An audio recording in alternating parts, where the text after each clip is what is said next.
majina unaitwa nani? Mimi naitwa Stella Mutwe. Una mume, una watoto?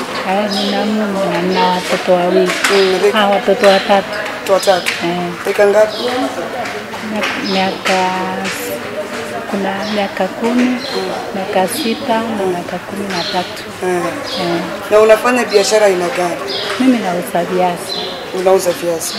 Na mume wako kwanza ameokoka?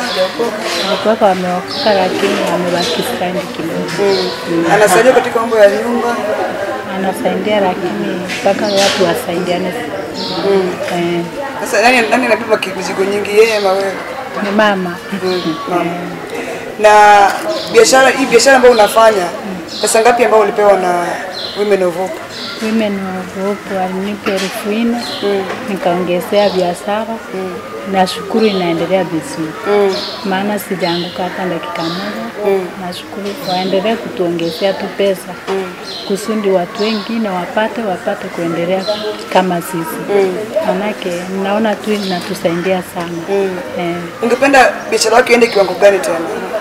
Anifungue hata mahali niwe ninauzia banda ya kuuzia ndani ya nyumba. Ndio kuwa na kibanda yako mahali pako ambao ama kastoki ndogo tu. Ambao unauzia mahali pengine.